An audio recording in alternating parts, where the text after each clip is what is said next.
সারদা মঠ থেকে বেরিয়ে চলে এলাম আদ্যাপীঠে। আদ্যা মায়ের সন্ধ্যা আরতি দেখার বড়ই স্বাদ ছিল জানো তো। তো সেই সুযোগটাকে হাতছাড়া করলাম না। আর যেহেতু একা এসেছি, আমাকে তাড়া দেওয়ার তো কেউ নেই। আমি আমার মনের ইচ্ছা মতো মাকে দর্শন করব, তার কাছে থাকব, সব কিছু আমি নিজের স্বাধীনভাবে করব। সেই আনন্দেই আমি চলে এলাম আবার আদ্যাপীঠে। এই সন্ধ্যারতি কিন্তু কখনো আমি দেখিনি, আর ধারে কাছেই ছিলাম বলেই ভাবলাম বাহ, এই তো সুবর্ণ সুযোগ। আর এই জায়গাটা কী সুন্দর সাজিয়েছে দেখো। সকালবেলা আমরা যখন আসি এখানে, খুব তাড়াহুড়ো করে পুজো দিয়ে চলে যাই আবার দক্ষিণেশ্বরের দিকে, কিন্তু এই আদ্যাপীঠে খুব একটা সময় দেওয়া হয় না। আজ কিন্তু আমি অনেকটা সময় হাতে নিয়ে মায়ের কাছে চলে এসেছি। আকাশে কিন্তু এখন অনেকটা আলো আছে। আর ওই যে আদ্যা মায়ের মন্দির, মায়ের মন্দির এখন বন্ধ আছে। 6:30টার সময় এখানে সন্ধ্যারতি শুরু হবে। আর যেহেতু শীতকাল তাই 6:30, আর গরমকাল হলে 7টায়। তো চলো, সবাই সন্ধ্যে টন্ধে দিচ্ছে, এখানে মোমবাতি জ্বলছে, আর বেশ ফাঁকা। এখনও কেউ আসেনি ভক্তরা। 6টার পর থেকে সবাই আসতে শুরু করবে, কারণ ওই যে মায়ের সন্ধ্যারতি দেখতে কিন্তু অনেকে আসে। মায়ের মন্দিরের পাশে এই যে ভোলে বাবার মন্দির। মায়ের কাছে বাবা থাকবে, এটাই তো স্বাভাবিক। আর এই চারপাশটা কিন্তু বেশ ফাঁকা, খুব ভাল লাগছিল জানো তো। মনের মতন করে ঘুরছিলাম। আর যেহেতু সারাদিন প্রচুর মানুষ আসে, পুজো হয়, ভোগ দেওয়া হয়, ভোগ তো আদ্যাপীঠের ভোগ তো ভীষণ আমার প্রিয়। তো আবার আরেকদিন আসবো, সকালে এসে আদ্যাপীঠের ভোগ খাবো।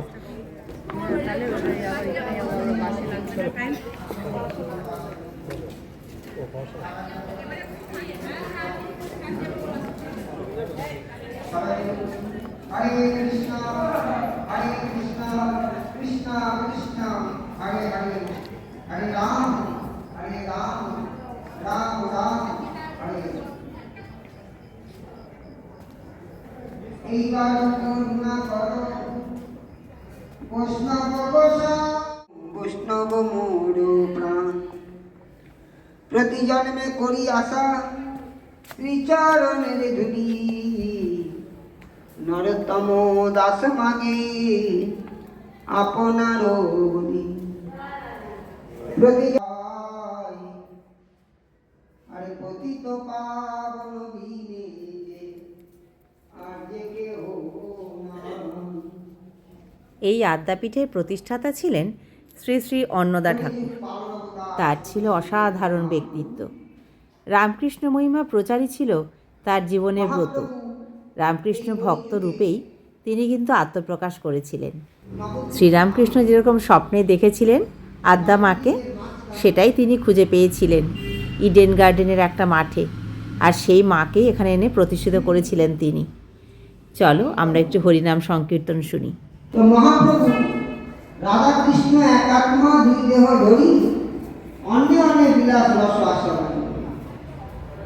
কলিযুগ, এই কলিযুগে যে ভগবানের আবির্ভাব হয়েছে, একে বলা হয় ধর্ম কলিযুগ। এটা কলিযুগের সপ্তমতম। এর আগেও কলিযুগ হয়ে গেছে, সেই কলিযুগে কোনো ভগবানের আবির্ভাব। আমি তো গুরু মা বাবাদের সব দর্শন করে চলেছি, এরই মধ্যে এক মা এসে আমাকে একটুখানি তিলক লাগিয়ে দিলেন, রাধে রাধে বলে। এটা কি কি পাঠ হচ্ছে? কি পাঠ হচ্ছে এটা? রোজ হয়?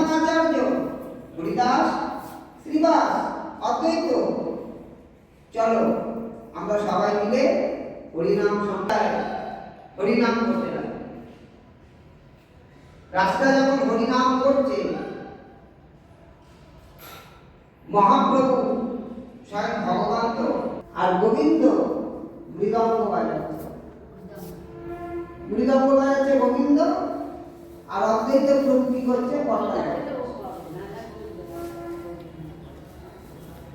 গোবিন্দ মৃদঙ্গ লইয়া আরে বাজায় তাতা থইয়া থই। এই মৃদঙ্গের মধ্যে সমস্ত সব রকম। এখানে আর দেরি করব না, এবার যাব নাট মন্দিরে। সেখানে সামনে বসার জায়গা পাবো না, কারণ আমি তো দেখব মায়ের আরতি, তো সন্ধ্যারতি দেখব। চলো এবার ওইদিকে যাই, গিয়ে মায়ের মন্দিরের ওখানে বসি।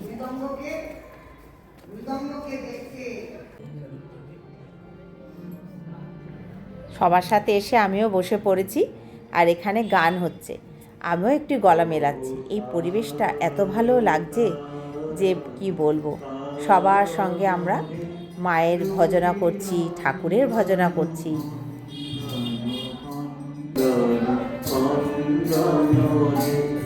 রাত্রি দিনে গুরুদেব দয়া বলে জয় তাপ করে হয় নাম বলে গুরুদেব দয়া করুণী নজনে।